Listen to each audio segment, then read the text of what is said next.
নমস্কার বন্ধুরা, বাংলার রসই ঘরে আপনাদের সবাইকে স্বাগত। আপনারা সবাই কেমন আছেন? আশা করি সবাই ভালো আছেন। আমার আজকের রেসিপি ধোকলা বা খামান ধোকলা। এটা একটি গুজরাটি রেসিপি, কিন্তু আমরা আজকাল বাঙালিরাও এই রেসিপিটা খুবই ভালোবাসি। তো চলুন শুরু করি খামান ধোকলা। ধোকলা করার জন্য আমি এখানে 150 গ্রাম বেসন নিয়েছি। বেসনটা চেলে নিয়েছি, সবসময় বেসন চেলে নেবেন। এবার দিয়ে দিলাম নুন, হলুদ গুঁড়ো, 1 চামচ চিনি, লঙ্কা ও আদার পেস্ট 1/2 টিস্পুন। এবার আমি এগুলো একসঙ্গে ভালো করে মিশিয়ে নেব এবং অল্প অল্প জল দিয়ে একটা স্মুথ ব্যাটার তৈরি করে নেব। ব্যাটারটা যেন স্মুথ হয়, লামস থাকলে চলবে না। ধোকলার ব্যাটার যত ভালো ফেটাবেন তত ভালো সফট হবে এবং ভালো ফুলবে। দেখুন ব্যাটারটা আমার ফেটানো হয়ে গেছে। ব্যাটারের ঘনত্বটা এরকম হবে যাতে বেশি পাতলাও নয়, ঘনও না হয়, এবং ওটা আমি আধ ঘন্টা রেখে দেব। এবার এতে দিয়ে দিলাম একটা স্যাশে ইনো। ইনোটা আমি ভালো করে এর সঙ্গে মিশিয়ে নিলাম। ইনো মেশানোর ফলে দেখুন ব্যাটারটা কীরকম সুন্দর ফুলে উঠেছে। ইনো মেশালে ধোকলা খুব ভালো ফোলে।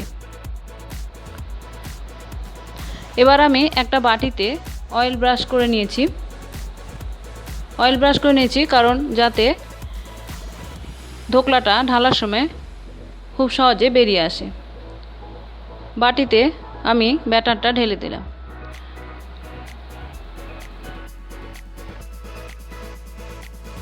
এবার ব্যাটারটা আমি একটু সেট করে নিলাম।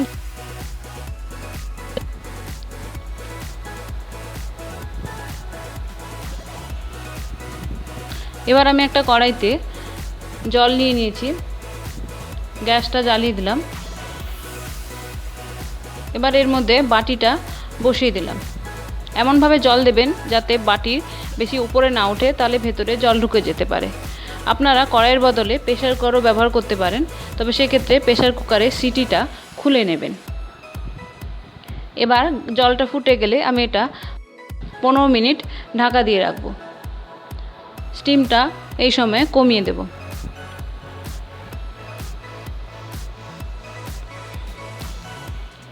ফিরে এলাম 15 মিনিট পরে।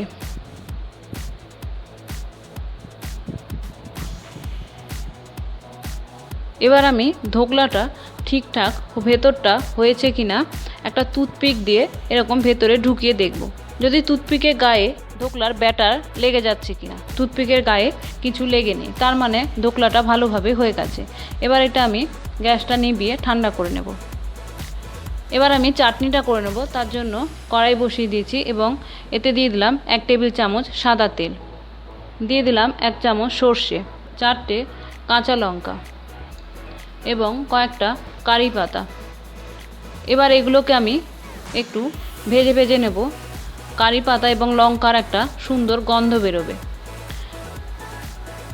এবার আমি এর মধ্যে দিয়ে দেব জল। আমি এখানে 1 কাপ মতো জল ব্যবহার করেছি। আপনারা যতটা চাটনি করতে চাইবেন সেই অনুযায়ী জলটা দিয়ে নেবেন। এবার এতে দিয়ে দিলাম নুন, দিলাম 2 চামচ চিনি। এবার এগুলো ভালো করে 2 মিনিট মতো ফুটিয়ে নেব, চিনিটা গলা পর্যন্ত।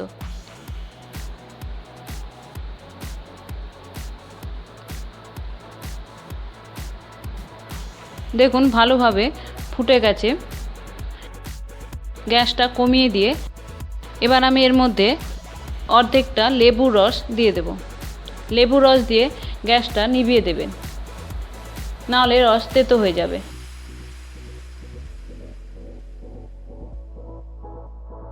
এবার আমি ধোকলাটা ঠান্ডা হয়ে গেছে একটা ডিশে ঢেলে নিলাম। দেখুন কত স্মুথলি এটা বাটি থেকে বেরিয়ে এলো। দেখুন কতটা সফট হয়েছে এবং কতটা ফুলেছে। এবার এটা আমি পিস পিস করে কেটে নেব। দেখুন আমি পিস পিস করে কেটে নিয়েছি, আপনারা আপনাদের সুবিধে মতো শেপে কেটে নিতে পারেন। দেখুন ধোকলাটা কত স্পঞ্জি হয়েছে। এবার আমি এর উপর দিয়ে দিলাম তৈরি করে রাখা চাটনিটা। তো বন্ধুরা, আমি এই খামন ধোকলা তৈরি করার জন্য বেকিং সোডা বা বেকিং পাউডার ব্যবহার না করে ও লেবুর রস ব্যবহার না করে এখানে ইনো ব্যবহার করেছি। সবসময় আমাদের ঘরে লেবু বা খাবার সোডা থাকে না, সেক্ষেত্রে ইনো দিলে অনেক সুবিধে হয়। বা আমি নারকেল কুড়ানো দিয়ে এখানে গার্নিশ করে দিচ্ছি। তো বন্ধুরা, আমার আজকের এই রেসিপি আপনাদের কেমন লাগলো আমাকে অবশ্যই কমেন্ট করে জানাবেন।